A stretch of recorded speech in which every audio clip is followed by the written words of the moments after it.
안녕하세요 여러분들, 역선 최태성. 네, 만나 반갑습니다 여러분들.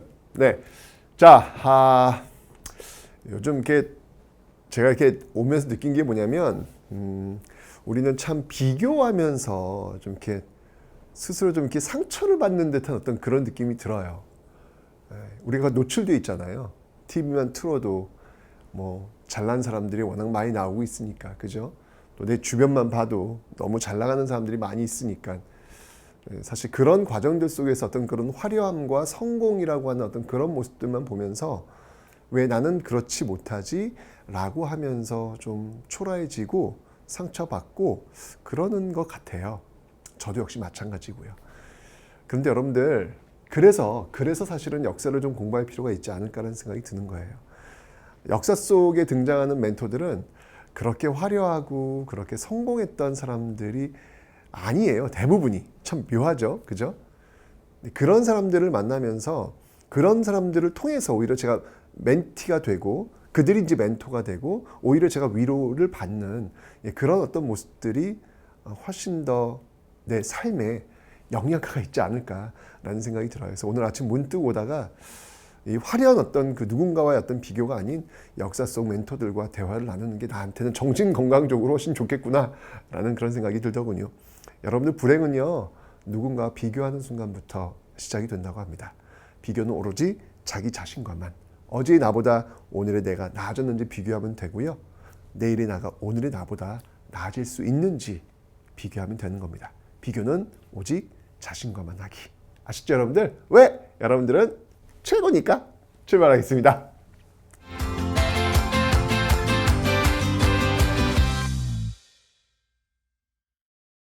자, 여러분들, 지금 흥선대원군, 이 흥선대원군이 결국은 최익현의 탄핵 상소를 통해 가지고 물러나게 된다라고 설명을 드렸습니다.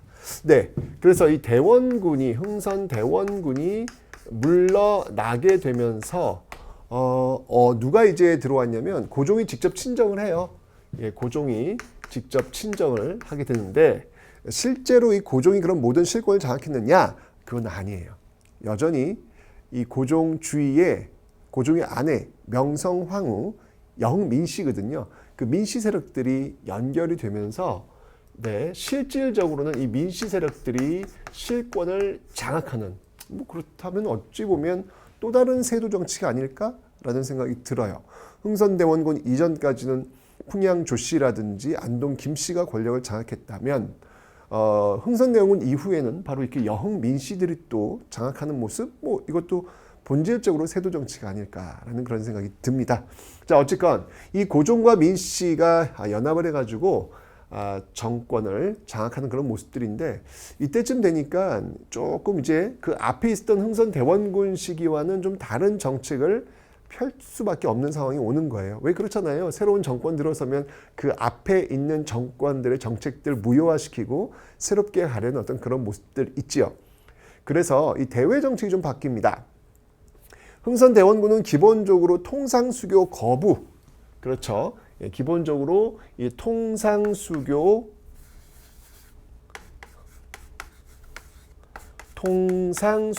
거부 정책이 바로 이 대외 정책의 핵심이다라고 설명을 드렸잖아요. 근데 이게 아니라 이제 좀 문을 열자라는 어떤 그런 입장을 들어섰는데, 마침 이때 여러분들 통상개화파의 입지가 상당히 강해져요.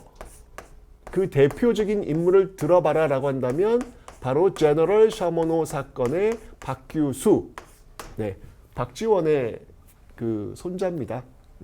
어쩌면 이거 실학자 집안이란 얘기인데, 어쨌건 이 박규수가 통상개화파의 어떤 입지를 좀 강화시키는 그런 모습들을 보이고 있더라라고 하는 것이죠. 그런데 이제 그런 과정 속에서 사건이 하나 터져요. 뭐가 터졌냐면 일본이 배를 밀고 들어와서 포를 뻥뻥 쏘면서 우리를 위협하는 사건이 벌어집니다. 그 사건을 우리는 뭐라고 하냐면 바로 운요호 사건이다. 운요호 사건이다 라고 이야기를 합니다.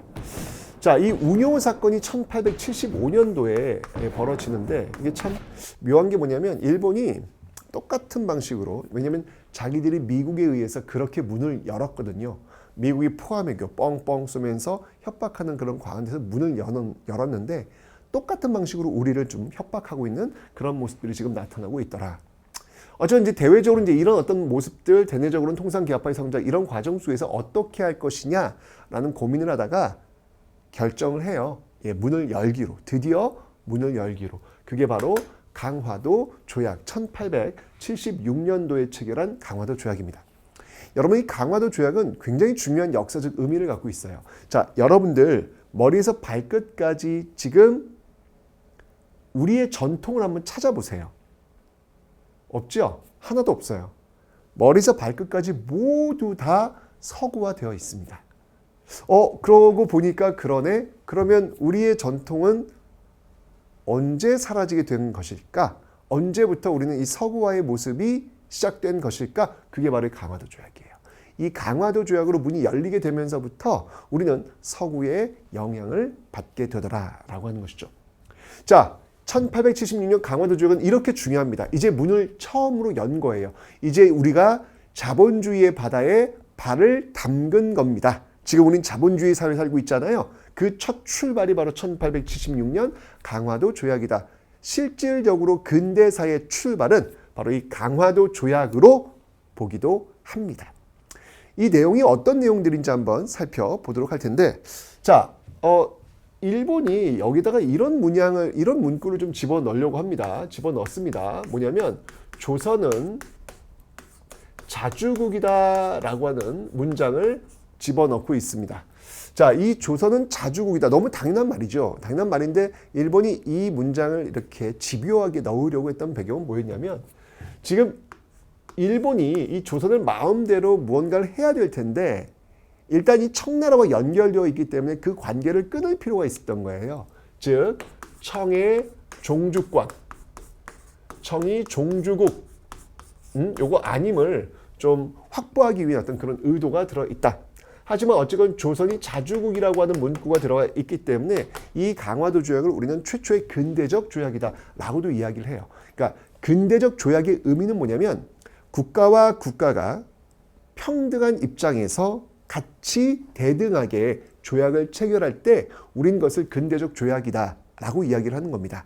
그러니까 근대적 조약 그 이전 조약은 뭐냐면 상하의 개념으로 맺는 그런 약조들이었거든요. 그런 것들이 아니라 동등한 입장에서 조약을 체결한다. 뭐 이런 어떤 내용들이 일단은 들어가 있다는 이야기예요. 이런 문장들이 바로 이 근대적 조약의 특징을 보여주고 있습니다. 자, 어디를 열었느냐? 자, 제일 먼저 연 곳이 어디였냐면 바로 부산입니다. 부산. 네. 부산이 문을 열었거든요. 이 부산 외 두 곳을 열어라. 두 곳을 개항합니다. 이 두 곳이란 어디냐면 원산 그리고 인천이 차례로 문을 열게 될 것입니다.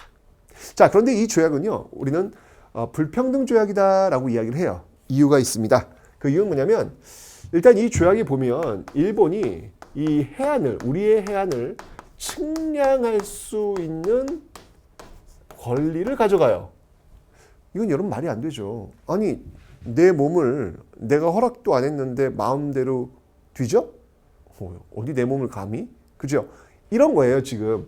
이런 것들을 그냥 줘버린 거예요. 이건 말이 안 되죠. 이들은 분명히 해안선을 측량할 것이고 나중에 우리를 침탈할 때 활용할 수 있잖아요. 이거 막아야 되는데 이런 조항이 들어가 있고요. 그 다음에 영사재판권이라는 게 있습니다. 영사재판권. 이라는 조항이 들어가 있는데 이 영사재판권은 쉽게 얘기하면 이건 여러분들 이 영사재판권은 쉽게 얘기하면 바로 치유의 법권이다 라고 보시면 돼요. 치유의 법권. 아니 그러니까 우리나라에 들어온 모든 일본인들에게 우리나라에 들어왔어. 예를 들면 이런 거 부산에 들어왔어. 일본 상인이. 그래서 우리나라 상인을 때렸어. 그럼 벌 받아야죠. 우리나라 법에 의해서. 우리나라에서 일어난 일이니까. 그죠? 그런데 너 어떻게 하는 거예요? 모든 일본 사람들은 일본 사람이 재판한다 라는 겁니다. 이게 바로 영사재판권이다 라는 것이죠. 이런 내용들이 지금 들어가 있기 때문에 이건 불평등 조약이다 라고 볼 수 있는 거예요. 그 다음에 이제 최초의 근대적 조약은 제가 말씀을 드렸고요. 이런 어떤 내용들이 좀 형식적으로 들어가 있다라고 말씀을 드렸습니다. 그리고 일본이 이제 또 뭘 주장했냐면 최혜국 대우를 달라 그랬어요. 최혜국 대우. 최혜국 대우를 달라라고 이야기를 합니다. 이 최혜국 대우는 뭐냐면 여러분들 자동 업그레이드 규정이라고 생각하시면 돼요. 그러니까 지금 일본이 지금 우리랑 조약 맺었는데 일본은 또 이제 생각을 하기를 분명히 조선이 다른 나라랑 조약을 맺을 것이다. 근데 그 다른 나라랑 조약을 맺을 때 우리랑 조약을 맺을 때 들어가지 않았던 유리한 조항이 들어가 있어. 그러면 우리도 그에 상응하는 대가를 지불해 달라는 거예요. 다른 나라랑 조약 맺을 때마다 우리도 더 좋은 게 있으면 똑같이 대우해 달라는 거예요. 이게 바로 최혜국 대우라는 겁니다. 자동 업그레이드 규정. 근데 우리가 그랬어요. 우리는 다른 나라랑 조약 안 해. 이거 필요 없어. 라고 해서 이 최혜국 대우 조항은 여기선 들어가지 않습니다. 이렇게 돼 있고요. 근데 여기에 끝인 게 아니라 이 부속 조약들, 강화도 조약에 이 부속 조약들이 또 많이 있어요. 자, 그 부속 조약들의 내용을 한번 보도록 하겠습니다. 다 합쳐서 강화도 조약이다 라고 이야기는 합니다. 자, 어떤 게 있냐면 일단 이 강화도 조약의 부속 조약들을 통해 가지고 나온 결론, 영향이 뭐냐면 세 개가 없어요. 자, 산무라고 하는데 과연 뭐가 없는지 하나씩 한번 살펴보도록 하겠습니다. 첫째, 이 강화도 조약과 그 부속 조약의 결과 이 관세를 물리질 않아요. 관세가 없어요. 관세가 없어요. 관세. 여러분, 이 관세는 굉장히 중요한 겁니다. 왜냐하면 지금 일본이 싸고 좋은 물자들을 지금 마구마구 우리나라에 팔 텐데, 예를 들면 이제 면 제품류, 우리나라 수공업자, 간의 수공업자들은 이렇게 되면 몰락해요. 간의 수공업은 몰락할 수밖에 없는 거죠. 관세가 없으니까. 관세가 있으면 일본 물품을 좀 비싸게 팔 수 있도록 하는 것이죠. 관세를 매겨가지고 세금이죠. 그래서 원래 우리나라에 들어올 때 100원짜리 옷을 1000원에 팔도록 하는 거예요. 그러면 우리는 조금 제품이 좀 조악하고 좀 떨어지긴 하지만 싸니까 우리 물건은 팔 수 있단 말이에요. 그 팔면서 경쟁할 수 있는 힘을 좀 가질 수 있는 기간을 확보하는 거거든요. 근데 없어요. 없으면 이건 굉장히 심각해지는 것이죠. 그 다음에 그 결과를 보니까, 영향을 보니까 이게 또 항세, 그러니까 항구를 이용할 때, 배를 타고 이제 들어올 때 세금을 매겨야 되는데 이런 것들도 제대로 모든 배들에게 적용되지 않는 그런 어떤 모습들이 있다라는 것이죠. 그 다음에 이 곡물 유출, 이 곡물 유출을 막을 수 있는 장치, 곡물 유출 장치, 이런 것들을 막을 수 있는 장치가 없어요. 이렇게 되면서 이 강화도 조약 이후, 이 강화도 조약이 어떤 그 부속 조약의 영향을 통해 가지고 굉장히 많은 피해를 볼 수밖에 없는 그런 모습들, 그런 영향들이 지금 나오게 되더라라고 하는 겁니다. 그래서 그 결과 강화도 조약, 그 부속 조약의 어떤 영향이 바로 이렇게 나오더라. 관세도 제대로 안 돼 있고 항세도 제대로 안 돼 있고 또 곡물이 유출된 걸 막을 수 있는 어떤 그런 것들도 제대로 안 돼 있는 그런 상태, 좀 무방비 상태가 된 것이죠. 굉장히 피해를 보겠구나라는 생각 지금 하고 있습니다. 그리고 또 있어요, 여러분들. 이 개항장에서